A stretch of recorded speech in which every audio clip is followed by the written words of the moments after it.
Sir, may plano po ba kayong tumakbo sa election? Wala. Kapag tumakbo ako, hinahabol ako. Sir, paano nyo po matutulungan ang mahihirap? Hindi ko nga matulungan sarili ko eh. Sir, anong ginagawa nyo pag umuulan? Nagpo-focus ako, sinusuntok ko yung ulan, nilalabanan ko bawat patak. Sir, anong tunog po ang pinakaayaw nyo? Yung sipol ng tanod at pulis. Sir Juan, may pangarap pa po ba kayo? Meron. Makasabit sa jeep nang hindi nahuhulog. Sir, may pakialam po ba kayo sa kalikasan? Oo, pag may pulis, doon ako nagtatago sa puno. Sir, bakit po kayo laging mulat? Baka kasi magbago ang Pilipinas kapag pumikit ako. Sir, anong pinagkaiba nyo sa ibang tambay? Ako lang may imaginary na kausap araw-araw. Sir, bakit po laging baso lang dala nyo?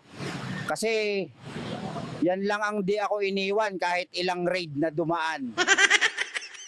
Sir, bakit po sa tingin nyo nalululong sa droga ang kabataan? Eh kasi mahal ang tuition, mura ang solvent. Sir, kung may masasampal po kayong politiko, sino at bakit? Lahat para patas. Ayoko nang pinipili eh, baka magselos yung iba. Sir, anong tingin nyo po sa estado ng kalusugan ngayon?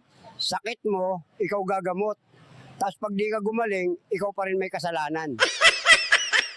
Sir, anong masasabi nyo po sa mga OFW? Saludo ako sa kanila. Kami, nagsasakripisyo sa inuman. Sila para sa pamilya. Sir, ano pong payo nyo sa Gen Z? Huwag niyo akong gayahin. Ako na yung warning label. Sir, paano po kayo napasok sa bisyo? Na-curious lang ako.